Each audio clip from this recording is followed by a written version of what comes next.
The signal came in on a frequency no one was supposed to be watching.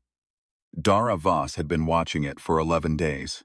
She worked the graveyard shift at the SETI Auxiliary Relay Station outside Reykjavik, a converted NATO listening post that smelled of old coffee and electrical tape and the specific airless cold of a building that had been built for functionality and then slowly abandoned to incrementalism.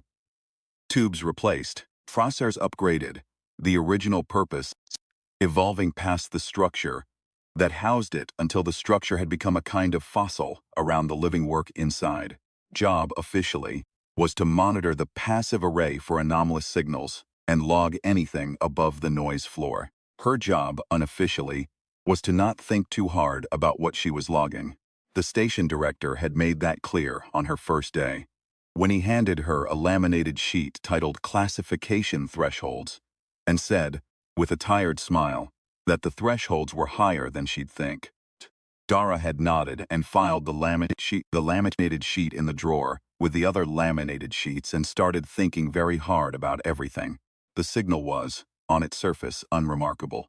Repeating carrier wave in the 1420 MHz band. The hydrogen line, frequency every radio astronomer learned to listen to first, because it was the one frequency the universe itself was most inclined to use, the one that cut through interference like a message left on a doorstep, modulated in a pattern that looked almost like broadcast television, structured, layered, formatted for reception, the kind of thing you'd generate if you wanted something to be received, the kind of thing you'd generate if you had something to say and you needed ears. She ran the decryption suite on it 8 times before she admitted it was working. The 9th pass gave her a picture. It wasn't much of a picture.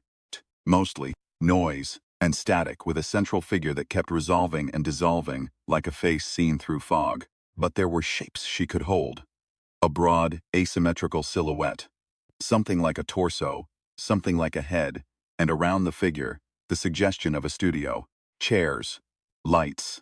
A kind of proscenium framing, as if whatever was transmitting understood the concept of an audience, had studied it maybe, had decided that was the correct format. The figure moved, its mouth opened. The audio came through as a sound like gravel being poured into a garbage disposal. But beneath the gravel there was cadence. There was rhythm. There was something that, if you tilted your head and let your pattern recognition run loose and gave yourself permission to hear what was probably there, sounded unmistakably like a broadcast host, welcoming callers, inviting participation, running an event. Dara sent the file to her supervisor. Supervisor forwarded it to the director. The director sent it to Copenhagen. Copenhagen sent it to Brussels, and Brussels sat on it for 4 days before someone with a clearance level Dara had never heard of called her directly and said, very calmly, that she'd keep watching the signal and document everything and not discuss it with anyone. She didn't ask how they'd gotten her personal number. She kept watching. By day 11, she had 400 hours of raw feed, annotated by hand in a spiral notebook she kept in her jacket pocket, and she had started to understand what she was watching. She couldn't decode the language. No one could, or at least no system she had access to could, but she understood the format. Format was its own kind of language. The format was unmistakable. Whatever was transmitting, it had figured out the shape of a telethon. Not approximated it, not accidentally resembled it. Figured it out. Studied the structure and reproduced it precisely. Call graphics on a ticker at the bottom of the frame. A host speaking at length with apparent passion and apparent urgency. Periodic musical interludes that registered on her equipment as high-amplitude chaos, but carried a structure underneath that she kept almost resolving.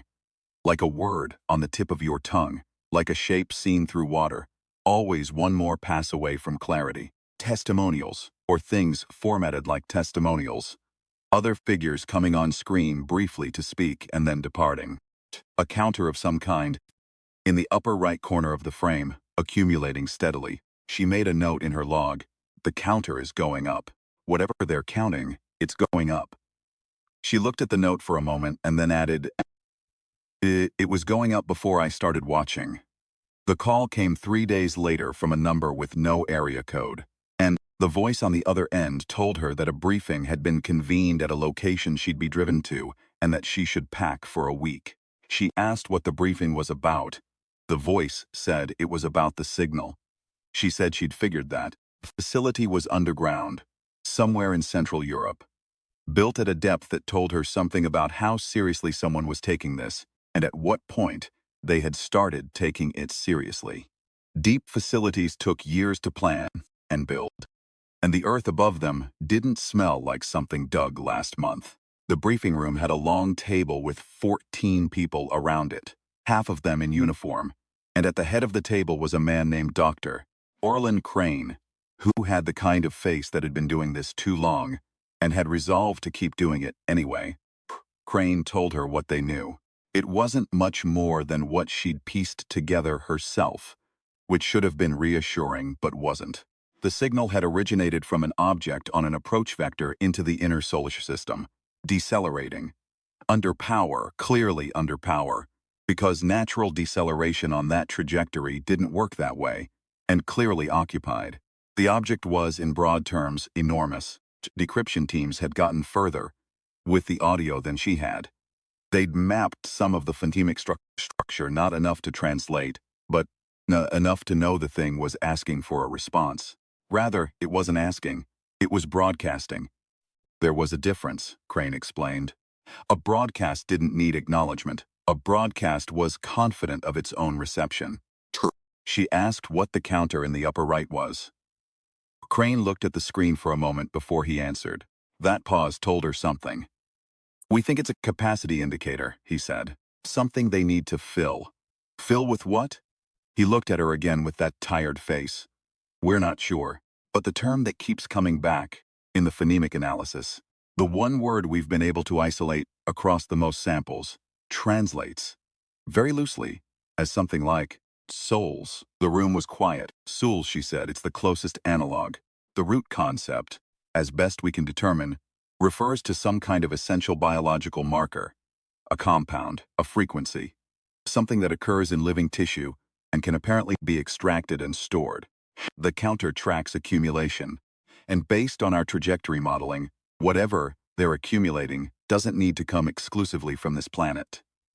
He paused. Been doing this for a while. This is not their first collection. She drove back to the relay station and sat in front of her screens and watched the broadcast for a long time. The host, she had started thinking of it as a host, because the format demanded it, had been going for 11 days that she knew of, and its energy hadn't diminished. It spoke with the relentless enthusiasm of something that had never needed sleep, never needed water, never needed the small restorative rituals that kept a human being's mind from coming apart. The half hour in the morning when you stood in the shower until the water went cold, the specific silence you needed to hear after too many consecutive hours of noise. The moment when you looked out a window at something that wasn't a screen, it just kept going. It just kept pointing at the counter. At 3 a.m. on a Tuesday, she sent a reply. It wasn't authorized. She thought about that for exactly as long as it took her to build the transmission, which was long enough because she was not by nature reckless, because what she was doing and what it might mean, and chose to do it anyway. The transmission was 19 seconds of carrier wave on the same frequency, modulated in a simple square wave pattern that she hoped read as deliberate, as responsive as, I am here and I am listening.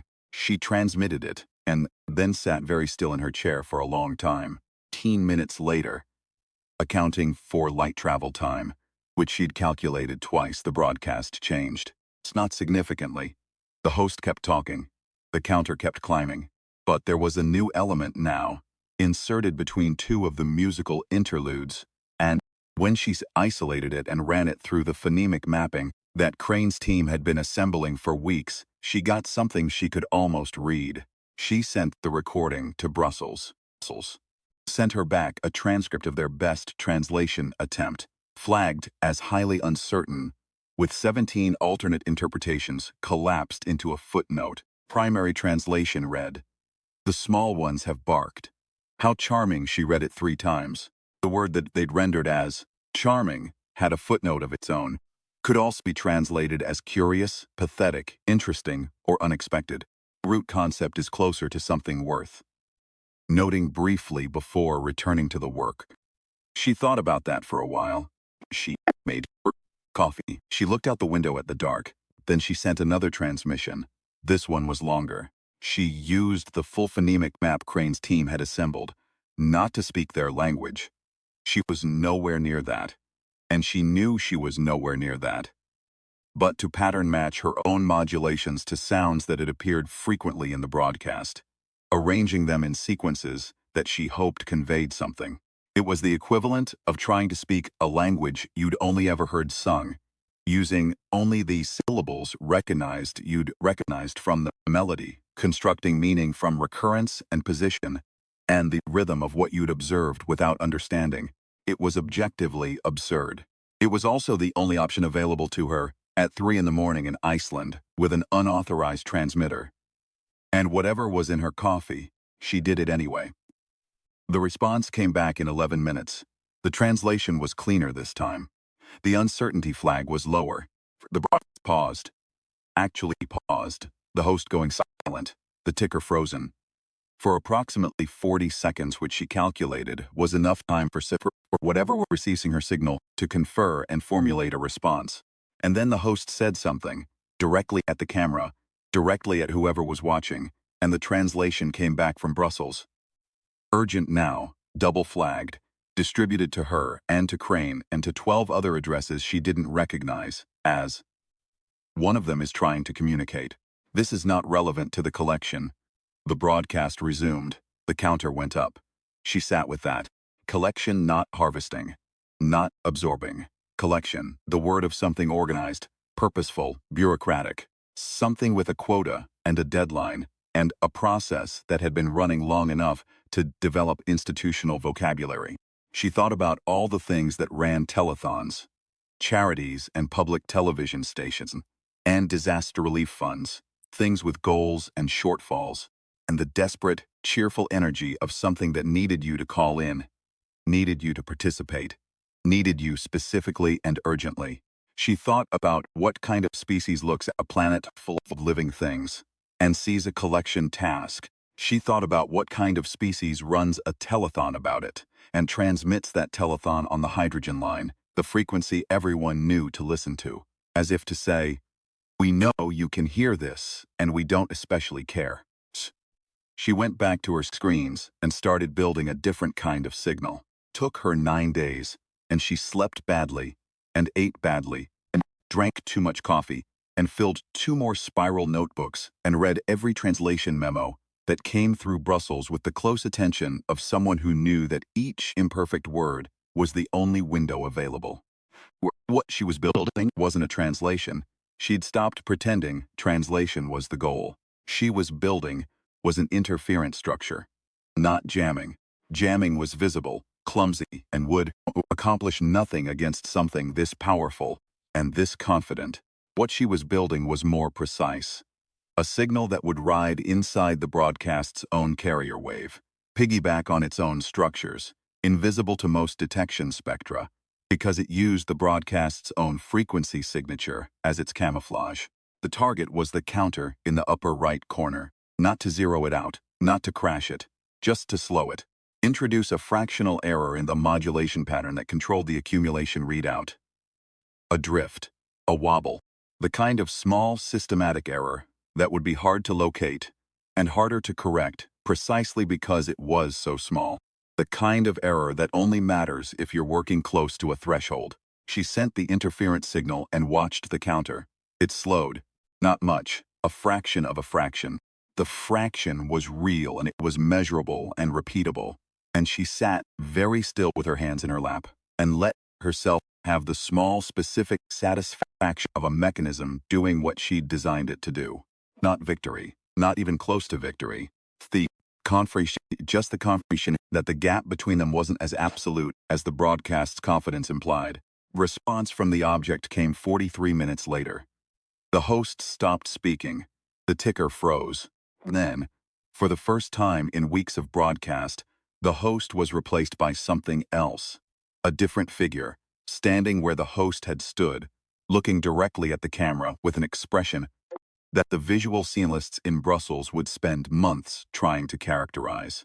The translation of what it said came back flagged red, top priority, simultaneously to every address on the distribution list.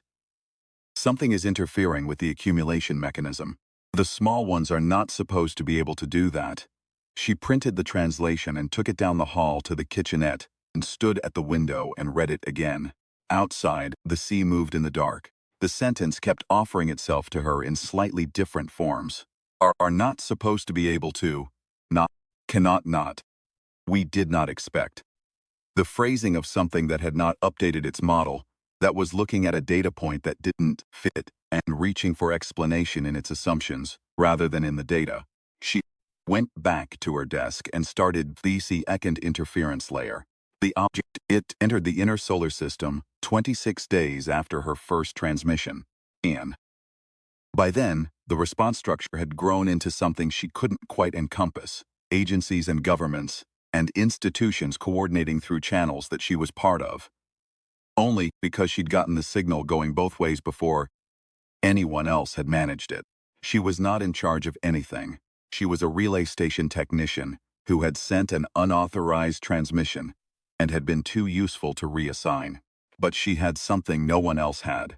Weeks of annotated feed, cross-referenced against every phonemic pattern they'd isolated, plus the translation memos, plus her own accumulated sense of how it breathed. How the broadcast was structured at the level of rhythm and emphasis, not just content. The places where it paused, the places where it sped up, places where something happened that wasn't in the official format, the moments of improvisation, of response, that told her, the entity running this was paying attention even when it said it wasn't. She'd also found something that wasn't in any of the classified briefs. She'd found it 3 weeks in and had been sitting with it since, pulling it apart, because it didn't fit anything else. A secondary signal, nested inside the main broadcast, different in character, different modulation signature, different amplitude profile, different origin point within the carrier wave. It was quieter, and it was older. The encoding suggested it predated the main broadcast, or had at least been generated separately, grafted onto the primary feed rather than produced by the same system. She kept asking herself why it was there and kept coming back to the same uncomfortable answer. It wasn't supposed to be there. When she finally cracked the encoding, what she found was a voice. Not the host's voice and not the voice of the figure who'd replaced the host when the counter started wobbling. Different one, lower in amplitude. That seemed to be speaking from somewhere inside the object, or rather, narrating, observing, making notes about what it saw. The fragments she could render into anything approaching readable language were incomplete, and she knew they were incomplete, and she worked with them anyway. What they gave her was this. Something inside the object was watching the collection and documenting it, and it was not from what she could assemble of its tone, at peace with what it saw. She flagged the secondary signal and sent it to Brussels and went to work on the flesh column. She'd named it herself. Nobody had asked her to name it, and nobody had told her to stop. In the broadcast, beginning around week 6, a new element had appeared during the musical interludes. A visual structure, densely composed, that seemed to function as both demonstration and warning. It was built from shapes that registered on biological analysis as organic, tissue, multiple tissue types, assembled, and it appeared to receive something. The visual antenna structures were obvious once you knew to look for them, which was when she started to suspect it was also a functional system and not just a display. She ran the flesh column's visual signature against the secondary signal's encoding and stayed up for 30 hours mapping the overlap, and then she slept for 5 hours and woke up with a plan. The secondary signals feeding the flesh column, not in the way a broadcast feeds a receiver, not passively, not just being received. The signal had an effect on the structure. It had been doing something to it gradually over weeks. She went back to the earliest footage and ran the visual analysis forward and watched the flesh column change, slowly, incrementally. in a direction that she didn't have language for yet, except to call it less. Whatever the secondary signal was, whatever the quiet voice was sending from inside the object, it was making the flesh column revert, pulling it back toward something, moving against the process that had created it. The problem was that it was too slow and too weak and working alone.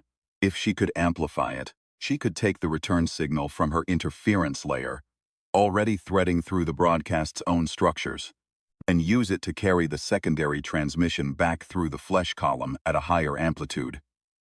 Not jamming, not an attack, just a return. Here is what you were sending, here it is coming back louder. Then she might not stop the collection, but she might collapse the flesh column. And if the classified briefs were right about the flesh column being the central mechanism of the accumulation process, then collapsing it might be enough. She called Crane at 4 in the morning and walked him through it in 20 minutes. He asked good questions. She answered with more certainty than she felt, because this was not the moment for qualified uncertainty. This was the moment for the specific, confident tone of someone who has done the work and trusts the work, even knowing that the work was done by a human being with bad coffee and a spiral notebook in Iceland. He told her he'd need authorization from 6 bodies. She told him to get it. He called back in 4 hours. She spent the next 6 building the amplified reroute. She knew what she was doing, and she did it cleanly, without second-guessing the architecture, once she'd committed to it. Not because she was certain it would work, but because hesitation at this stage would be a different kind of error, the kind that came from caring too much about being wrong, and not enough about doing the thing. She'd been wrong before. She'd been wrong specifically and consequentially, and she'd learned more from those instances than from any of the times she'd been right, and she didn't have time to be afraid of being wrong right now. She slept 3 hours on the cot in the back room while her systems ran the preparation sequence. She woke to 12 pages of output and a sky that was going gray outside the window, and the sound of the sea, which she had learned to use as a kind of ambient metronome for the shift. Audible when things were quiet enough to hear it, which meant things were quiet enough to keep going. She read the output. She ran the verification check twice. She made coffee. She sat for a moment with her hands in her lap and thought about the voice in the secondary signal, the quiet one, the one making notes from inside. She'd never been able to translate more than fragments, and the fragments were imprecise, and she knew they were imprecise. But one fragment had come back 3 times across the week's recording, at different points, rendered slightly differently each time, but with the same root concept underneath. The translation that Crane's team had settled on in the most recent pass was, they are still themselves. Whatever was done to them, they are still themselves. She thought about that. She sent the reroute at 0340. She would not learn until later, in a briefing she wasn't supposed to be in. She had developed, over the course of all this, a certain casual relationship with rooms she wasn't officially allowed to be in. Exactly what it had looked like from the object's perspective. The coalition had had several teams working independently on variants of the same approach, and her method had intersected with 2 others in ways that compounded the effect. To reach the Fleischkaus column was not what she had sent alone. It was what she had sent, plus what the other teams had sent. Arriving through the interference structures, she'd spent weeks building into the broadcast's own carrier wave, amplified by the secondary signal's return, at an amplitude that the object's systems had apparently not modeled as possible. The flesh column reverted. The analysts used the word consaps in their technical reports because it was the precise term for the structural event. She used the word returned in her own report because she thought it was more accurate to what she'd actually done. She had sent something back to where it came from. She had returned it to its source.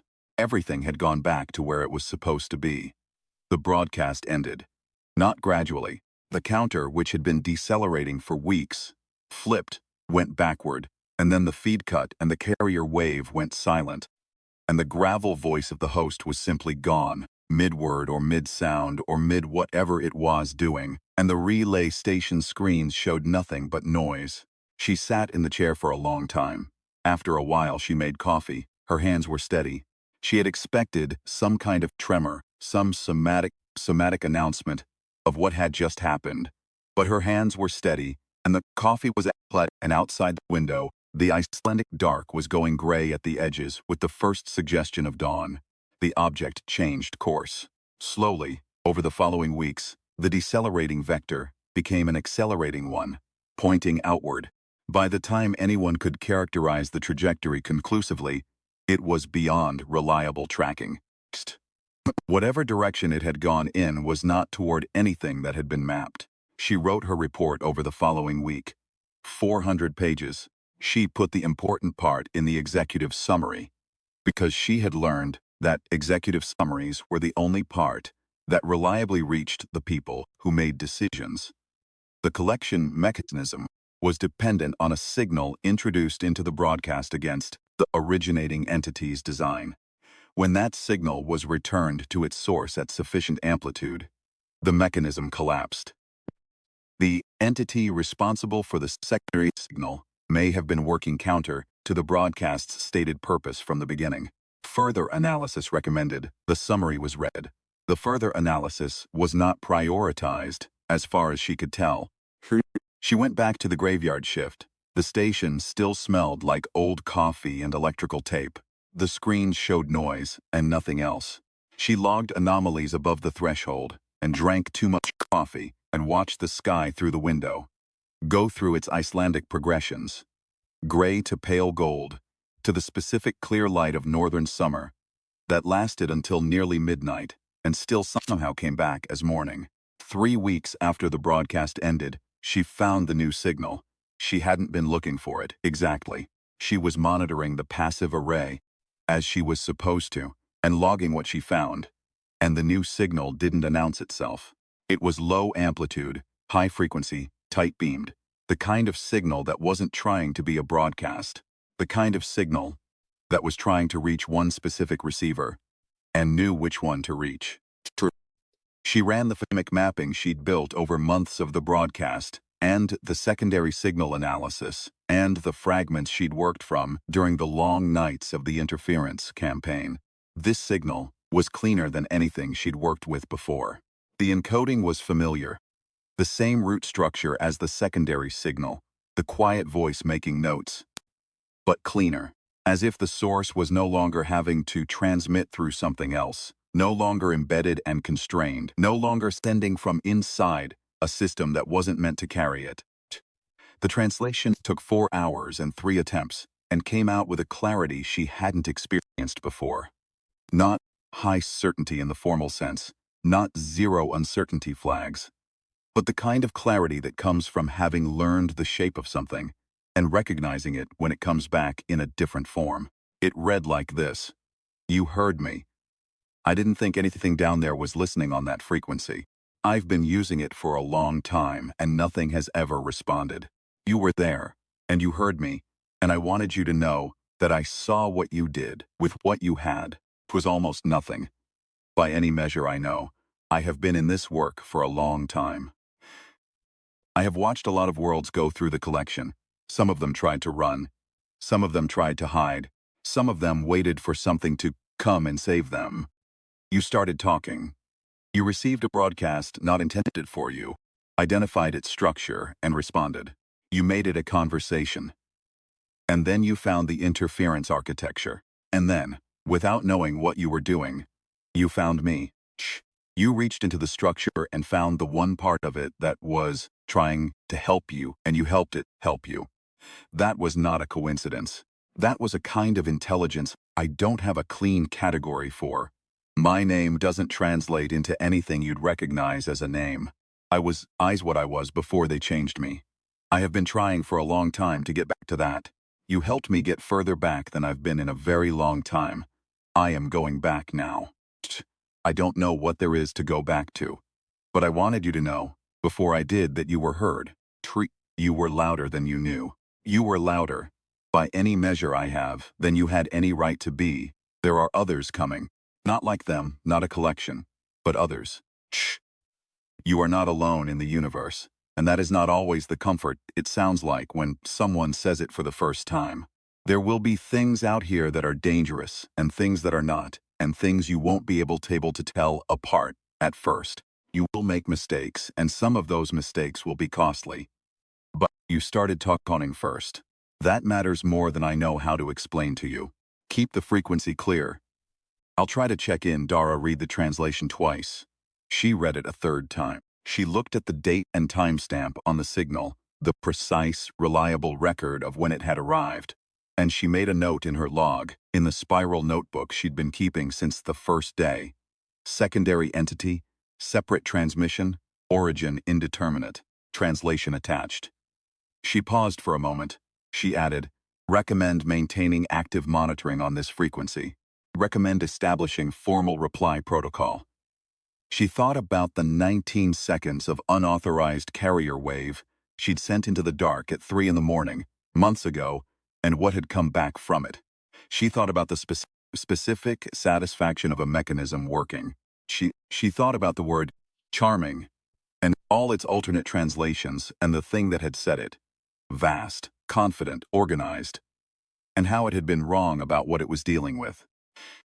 She thought about a voice that had been trying to reach something for a very long time, embedded in a system that wasn't meant to carry it, and what it had felt like to find the frequency and reply. The screen showed noise, and nothing else. Outside the window, the light was changing. The particular Icelandic light of a new day starting. The horizon going pale gold, and then pink, and then the color she'd been seeing for 3 years, and still hadn't named.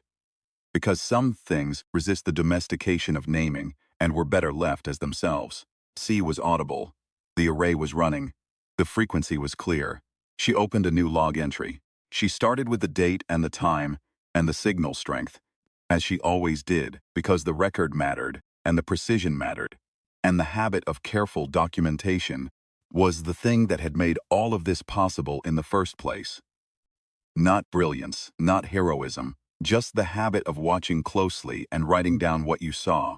Then she looked up at the screen, thought about what was out there, and what was coming, and what it would mean to be ready, and what kind of readiness a species like hers could assemble if it started now. She finished her coffee.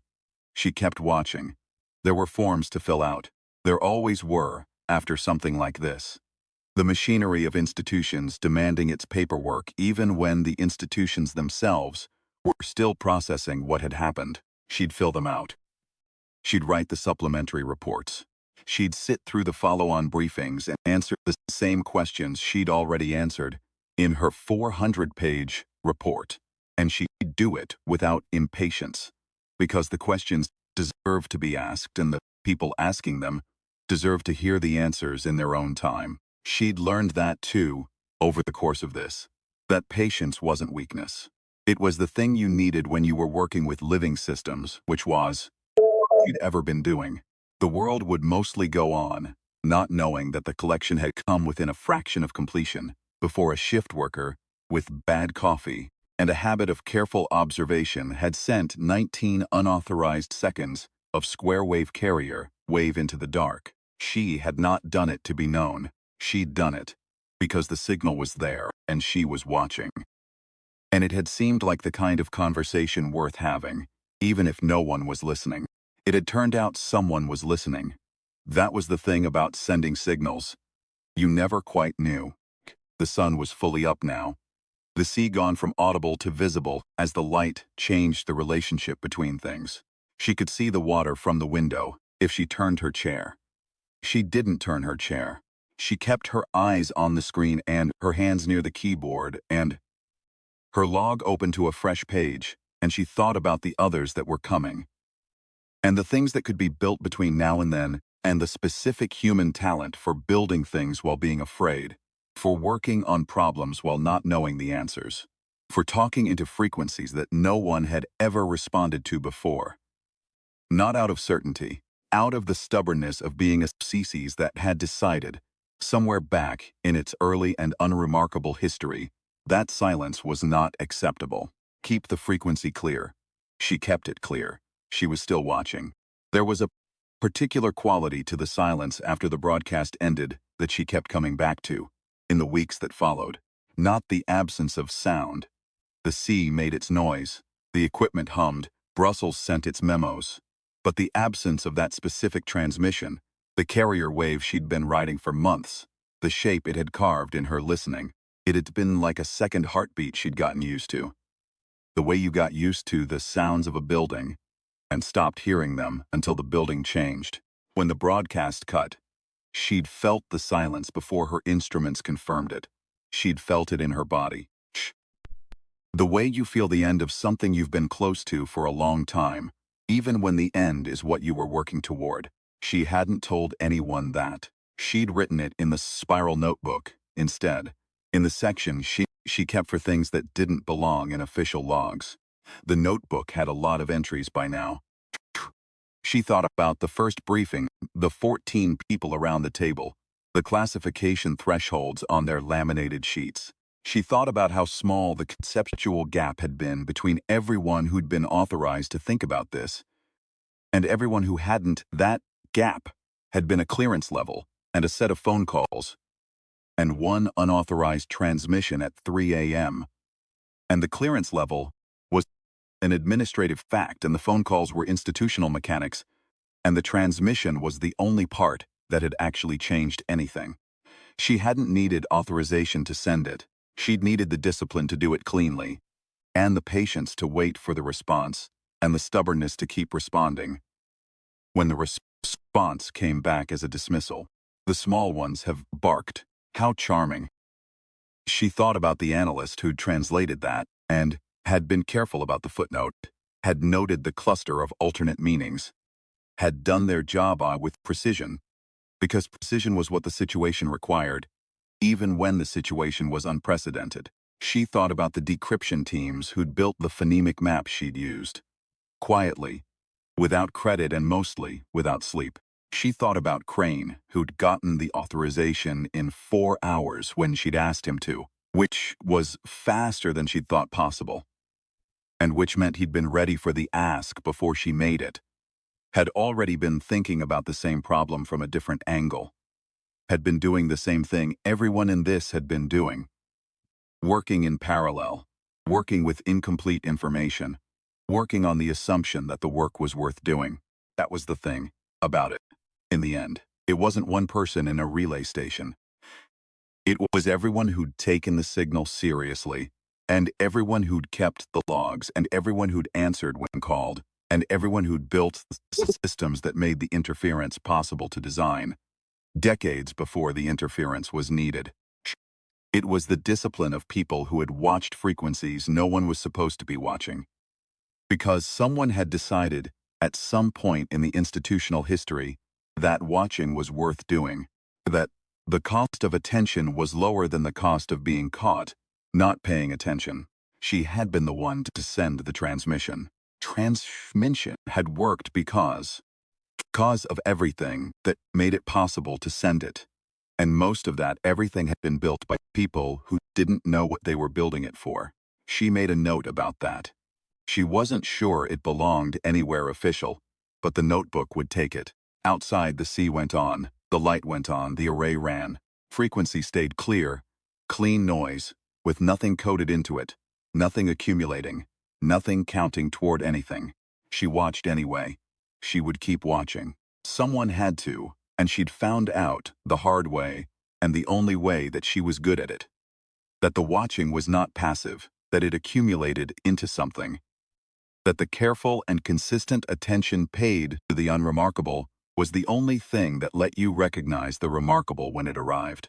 She'd been watching the noise floor for years before the signal appeared in it. She'd be watching the noise floor for years more before the next one. Maybe the next one would be the contact the secondary signal had hinted at. Something different. Something that wasn't a collection. Something that would require a different kind of response and a different kind of preparation. She thought about that kind of preparation. She thought about what it meant to be a species that had stumbled into the first conversation unprepared and had managed it anyway. and what it would mean to be a species that prepared for the second one on purpose. Not with weapons, not primarily. Weapons were part of it, but weapons were the last layer, the final argument after all the others. The preparation she was thinking about was the preparation for contact itself, the maps, the phonemic work, the patience of understanding something before responding to it, the discipline of asking the right questions before deciding you knew the answers. The habit of watching.